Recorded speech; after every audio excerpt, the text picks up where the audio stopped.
The Avengers radio series, a cultural phenomenon in South Africa back in the 1970s. South Africa was a country with no national television service. It wasn't until 1976 that the country would get its first taste of television broadcasts. But before that, radio was the primary medium of entertainment and information for the masses. This was the context when The Avengers, a British spy-fi series, made its debut on South African radio and became a cultural phenomenon. The Avengers was a British television series that originally aired from 1961 to 1969. The show revolved around the adventures of John Steed, a suave and sophisticated secret agent, and his various female associates. The series was a unique blend of traditional spy thriller elements with science fiction and fantasy, which set it apart from other shows of its time. While the series was hugely popular in the UK and had also made a significant impact in the American markets, being one of the rare British series given a network transmission slot, it was virtually unknown in South Africa. This was primarily due to the lack of a national television service in the country until 1976. However, as a film series, The Avengers was able to gain some exposure in South Africa through film rentals. But it was the launch of the radio series that truly brought The Avengers to the masses in South Africa. Come and listen at www.myclassicradio.net. 21st Precinct, aka 21st Precinct and 21st Precinct, was a police drama broadcast on CBS Radio from July 7, 1953 to July 26, 1956. It was initially a summer replacement for My Friend Irma. The program was produced in cooperation with the Patrolmen's Benevolent Association of the City of New York and presented adaptations from true criminal records in New York, from the policeman's point of view. Historically, the 21st Precinct had been located near Gramercy Park in Manhattan, but in 1929 the department reorganized the precinct numbering, and the 21st designation was dropped from use. No such precinct existed during the show's run, nor does a 21st exist today. However, the fictional precinct's territory corresponds closely to that of the Upper East Side's 23rd Precinct as it has existed since 1929. Stanley Niss was the producer-writer-director. The role of Precinct Captain Frank Kennelly was played by Everett Sloan for the first 109 episodes and briefly in episode 135. During episode 109, Captain Frank Kennelly was promoted to Deputy Inspector and reassigned out of the 21st Precinct. He was replaced by Captain Cronin James Gregory, 1955-56, and Les Damon, 1956. Other cast regulars were Ken Lynch as Lieutenant Matt King, Harold Stone as Sergeant Waters, Jack Arissa as Sergeant Collins, and Santos Ortega as Lieutenant Gorman. The program's announcer began the program's opening each week. 21st Precinct. It's just lines on a map of the city of New York. Most of the 173,000 people wedged into the 9/10 of a square mile between Fifth Avenue and the East River wouldn't know, if you asked them, that they lived or worked in the 21st. Whether they know it or not, the security of their persons, their homes, and their property is the job of the men of the 21st. At that point the lead actor would complete the introduction. The 21st Precinct. 160 patrolmen, 11 sergeants and 4 lieutenants of whom I'm the boss. My name is Kennelly. Frank Kennelly.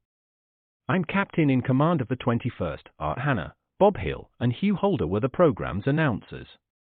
The series was produced by John Ives. It was usually directed and written by Stanley Niss. Another source lists Niss as producer. Come and listen at www.myclassicradio.net. Are you reducing tooth decay with Amident ammoniated toothpaste? Well, answer the man, George. Of course, Gracie. I use Amident twice a day. You can smile when you say that. Yes, it's the Amident Show, transcribed in Hollywood and starring George Burns and Gracie Allen.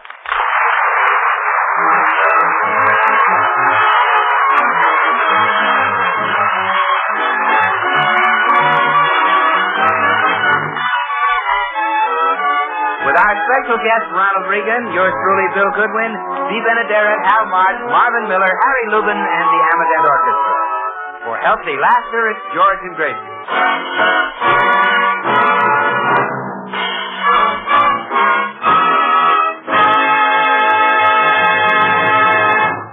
theatrical club to which George Burns belongs, the Friars, is giving a testimonial dinner for movie star Ronald Reagan, and George is going to be one of the speakers. We find him now preparing his speech. Gracie, I've got a very funny opening. Would you like to hear it? I'd love to. Friars, friends, Toastmaster, and honored guest Ronnie Reagan. As I look at our guest of honor, I'm reminded of a story. It seems that George, I heard a terribly funny story that would make a great opening for your speech. Look, I've got an opening. As I look at our... Gracie, please. I can't help it, George. It's the funniest story I ever heard. Well, if it's that funny, let's hear it. I wish I could remember it.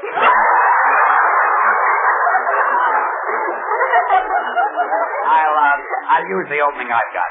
It seems a shame to have to write a whole new speech. Why don't you just change the name and use the same speech you made for Sophie Tucker? Brilliant idea. I'll say, tonight we pay tribute to Ronnie Reagan, the last of the Red Hot Mamas. Gracie, what I said about Sophie Tucker wouldn't fit Ronnie Reagan. No, huh? No. You see, one was discovered singing in a restaurant and the other playing football. Oh, really? Where did Sophie play football? For Notre Dame. Oh, you're right. That wouldn't fit Ronnie. Oh, no. For your information, Gracie, Ronnie was an outstanding back. Well, Sophie's outstanding on both sides. Look, what I need is some facts about Ronnie's life so I could finish this speech. You know, I can tell you what the girls at the beauty shop say about Ronnie Reagan. Some of them have dated him. Yes. Mm-hmm. You know how girls feel about handsome movie stars. Sure. Well, I found out handsome movie stars feel the same way about girls. I imagine Ronnie's popular with the girls. Yeah, well, you know, it's hard to decide who's more popular, Ronnie or Bill Goodwin. It's neck and neck, huh? Every night.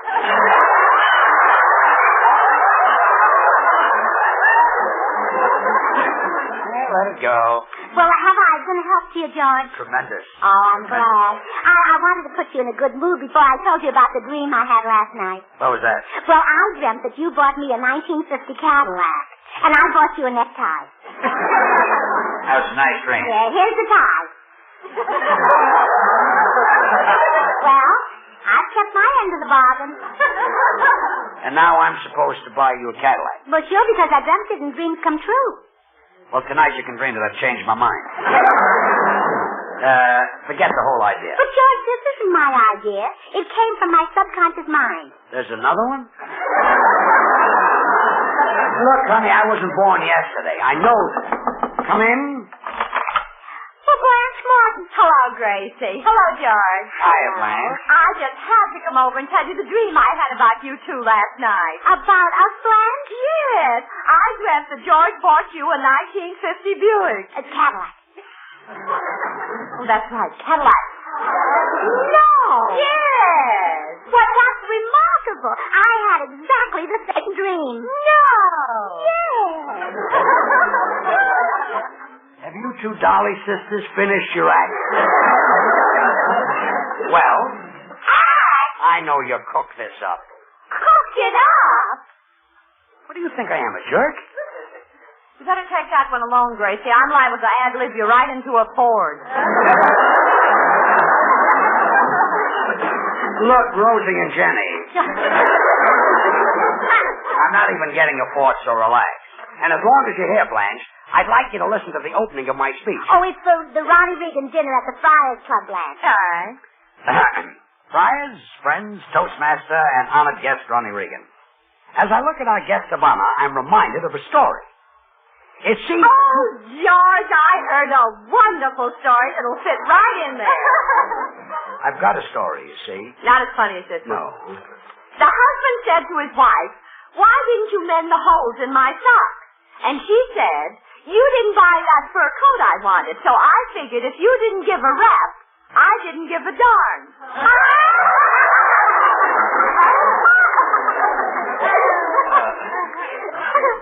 What's that got to do with Ronnie Reagan? Oh, he wears socks.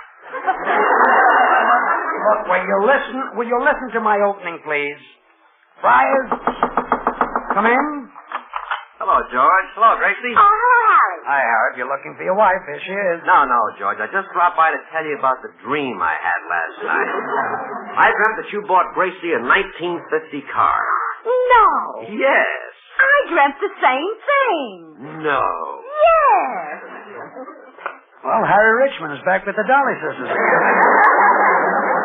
George.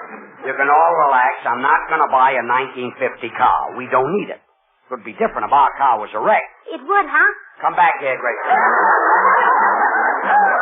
wish I had some facts about Ronnie's life so I could finish the speech. Well, I'll go over to his house and interview him for you. Never mind. I'll get the information. Oh, well, you'll be too busy buying me a Cadillac. Come on, Blanche. You can go along and meet Ronald Reagan in person. Oh, Gracie. Isn't that disgusting? Gracie is staying here. And so are you, Blanche. Ronald Reagan is nothing to get excited about. He's no different from me. We're both men. We're both flesh and blood. Yeah.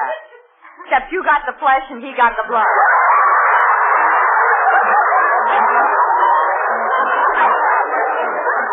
Just stay away from Regan's house. Oh, come on, Blanche. Let's go out in the kitchen and have a cup of coffee.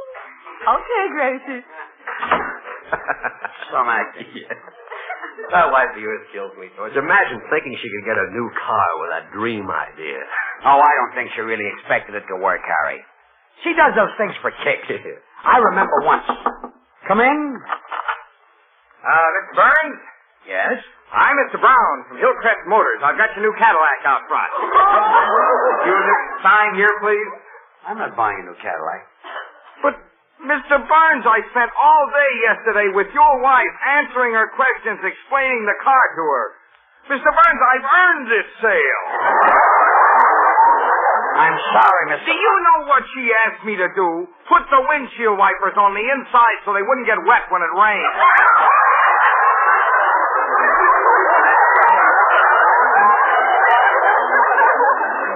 Well, look, I don't... And listen, all the time she was talking, she kept running the automatic windows up and down. What for? She was cracking nuts. Well, look, Mr. Brown, maybe in a year or two I'll buy a car from you. But right now you can do me a little favor. Like what? Well, you're a salesman and you listen to lots of speeches. Listen to the opening of this speech and see what you think of it. Okay. Friars, friends, Toastmaster, and honored guest Ronnie Reagan. As I look at our guest of honor, I'm reminded of a story. It seems... say, I heard a dilly you can use, Mr. Burns. You see, these three old men, 75, 85, and 95, are discussing how they'd like to die. And the first one says, I'd like to get it over fast, crash in a jet plane.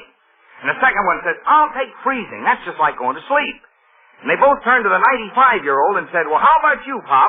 And he says, I'd like to be shot by a jealous husband.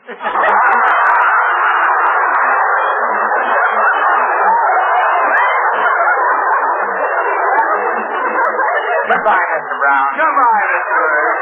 You know, it sounds like you got a great speech. I'm glad you like it. Schmo. Hey, George. George? Yes? I just looked out in the kitchen. Our wives are gone. I'll bet anything they went to Regan's house. Don't be silly, Harry. We gave them orders not to. They wouldn't dare. Yeah, I guess you're right. They wouldn't dare. Of course not.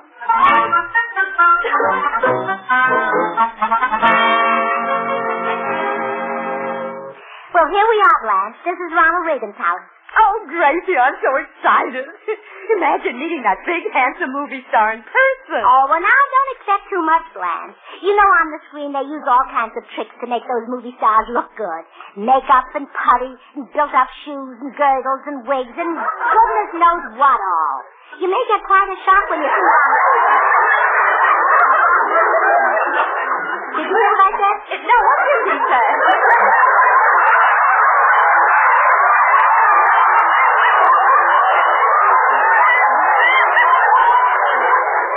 Well, Blanche, I said, you may get quite a shock when you see Ronnie Reagan. Oh, I don't think so. I've seen him from a distance. What a man. 6 feet. There you are. On the screen, you only see 2.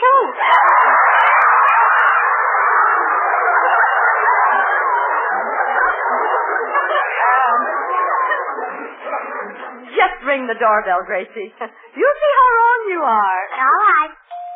But don't say I didn't warn you. I've heard about these things, you know. Yes, please, ladies. This humble person may be of assistance. Well, caught you without your makeup, eh?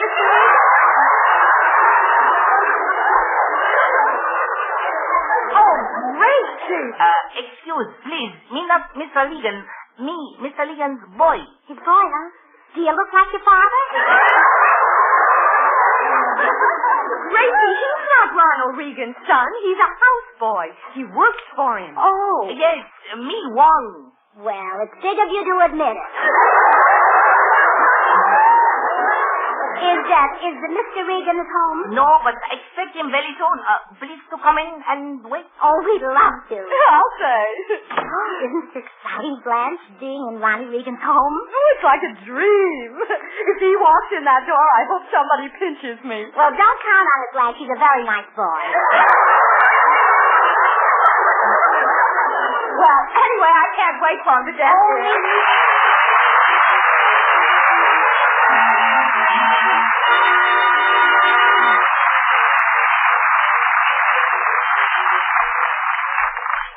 Oh, I just saw him drive in the driveway, Blanche. It won't be long now. Oh, Gracie, I'm so nervous.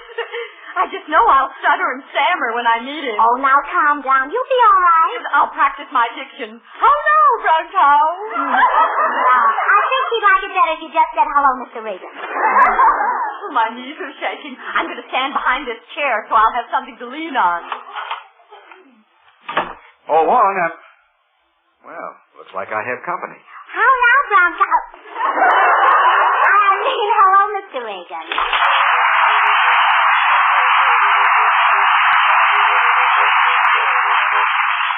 You're Gracie Allen, aren't you? That's right. And look who's behind the chair. It's George.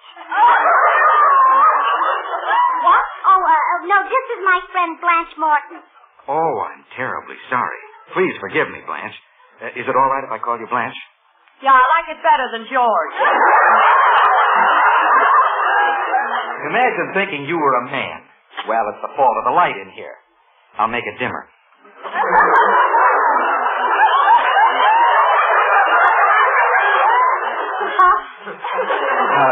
Please sit down, ladies. Now, to what do I owe the pleasure of this visit? Oh, well, we want to find out all about your life, Mr. Reagan. You see, George is going to make a speech at your dinner.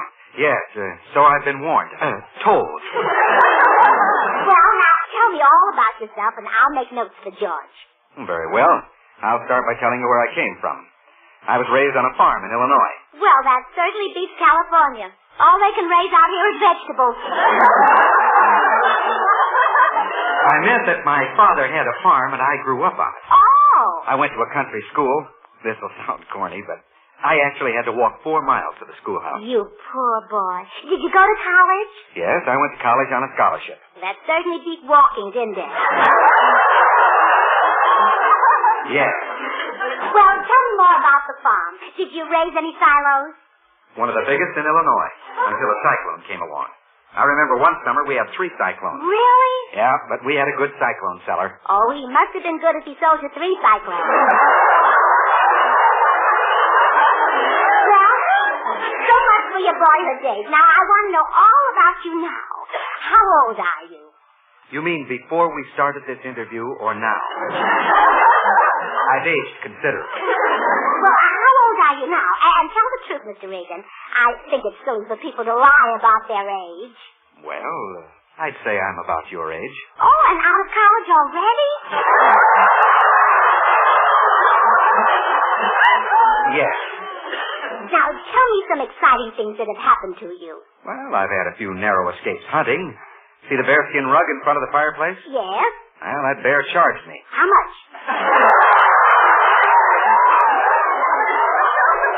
He attacked me. If I hadn't gotten him, he'd have gotten me. Oh, well, I'm awfully glad it was him. He makes a much better rug. Thanks. Now, is that the most nerve-wracking experience you've ever had? Let's say it was the second most nerve-wracking. When was the first? It isn't over yet. Well, now tell me all about how you happened to get into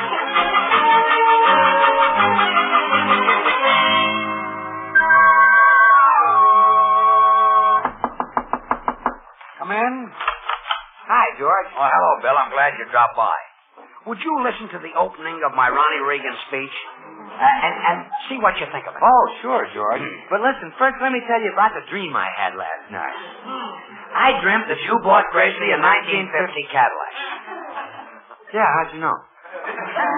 You're the fourth dream I've seen walking. How did Gracie get you into this plot? Well, she said she'd let me borrow the car to take my girls out. You've got a car. Well, it's a coupe. It only holds 3 girls. Gotta keep coming back to Hollywood and buying for a refill. The new car is out. Well, okay, I did my best. Let's hear the opening of your speech. I think it's pretty funny, Bill. Friars, friends, Toastmaster, and honored guest, Ronnie Reagan. As I look at our guest of honor, I'm reminded of a story. It seems...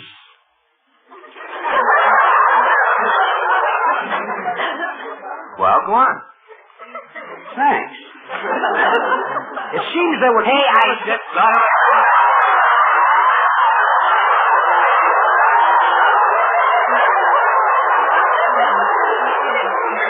Yes, George. A girl was leaving home for the big city, so her mother said, "Now, Doris, don't ever let a man come to your apartment, because if you do, Mother will worry."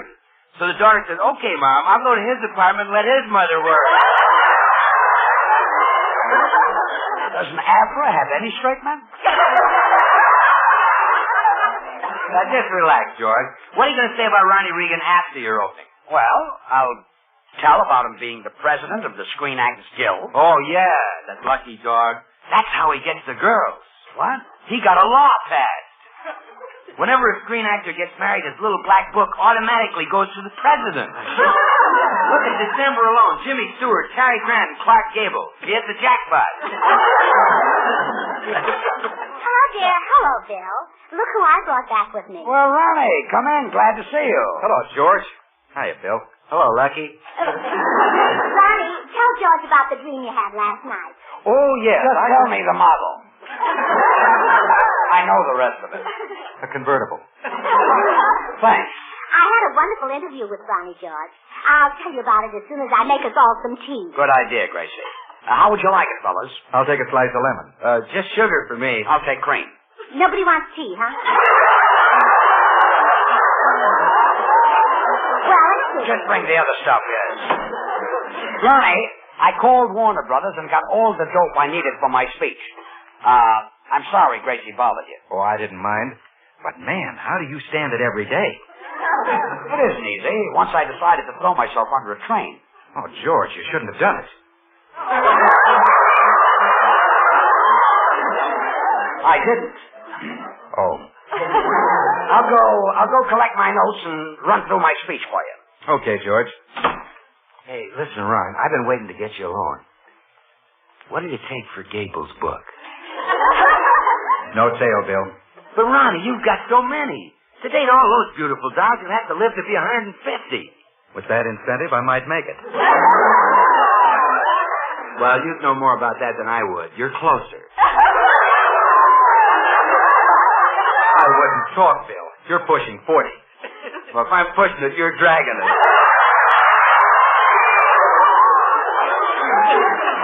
Are you kidding? The girls are starting to call you the grand old man of Mulholland. Listen, I can take a girl away from you with my hands tied behind me. That's the only way they'll go out with you. Ooh, I wish there was a girl here right now so I... Well, here you are, boys. A slice of lemon and a lump of sugar. Gracie, my romantic technique has been challenged by this character actor. Now, just for a minute, would you pretend that you're single? Yes, Gracie. We'll try our techniques on you. Now, forget that you're married to George Burns. But, it takes time to forget a thing like that. Well, that's long enough.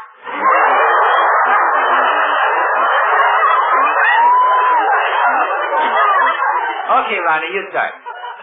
Ah, Gracie, you're lovely, beautiful, enchanting.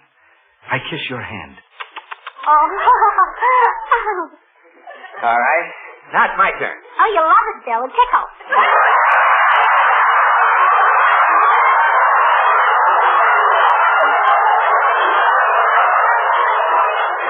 No, Gracie.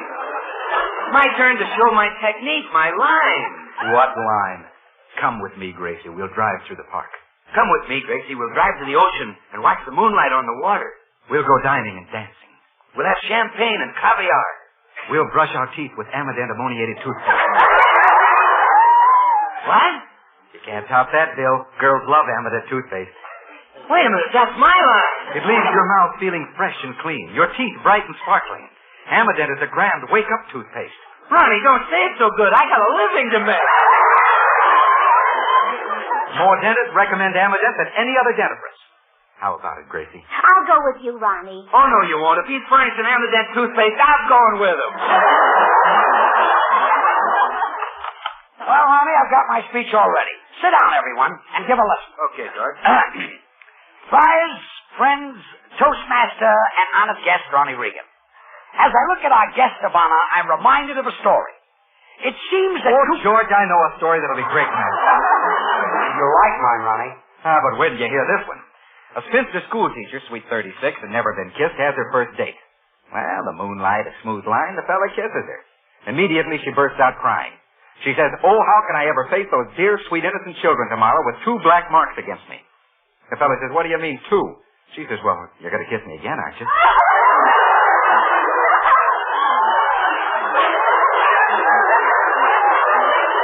Ronnie, that'll never get a laugh. Now, please, everyone, let me do my speech. Friars, friends, Now, Toastmaster... it's trouble the way everybody interrupts Judge. Go ahead, dear. Thanks. Friars, friends, Any man Toastmaster... who's nice enough to buy his wife a Cadillac certainly deserves to try out his speech. Go ahead, Judge.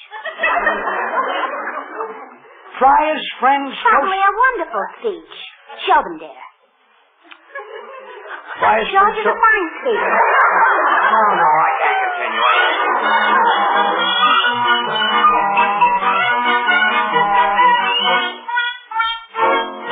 And in conclusion, ladies and gentlemen, I can only wish Ronnie Reagan the success and happiness that he so richly deserves.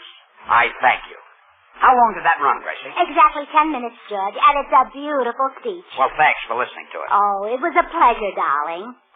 Doesn't this new Cadillac ride beautifully? Yes. It's swell in the back seat, too, isn't it, Ron? Wonderful. But how come the windshield wiper's on the inside? I'll explain that sometime, Ronnie.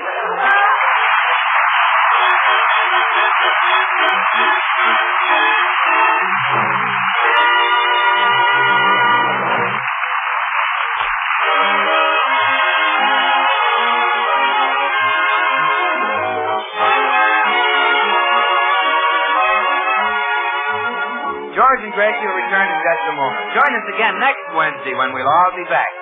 George Burns, Gracie Allen, Harry Lubin and the Amident Orchestra, and yours truly, Bill Goodwin. Brought to you by the makers of Amident, the ammoniated toothpaste and tooth powder.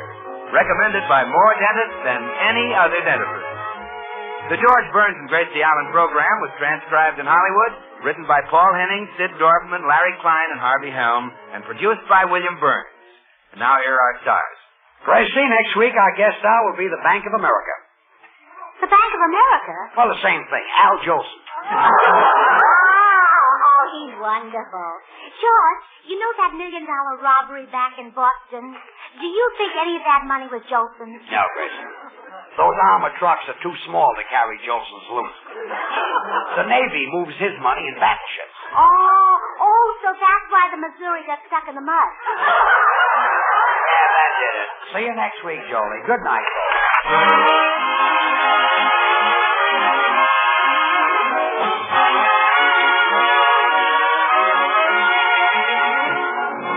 Next Wednesday and every Wednesday, listen to the Amident Show starring George and Gracie. Good night, everyone.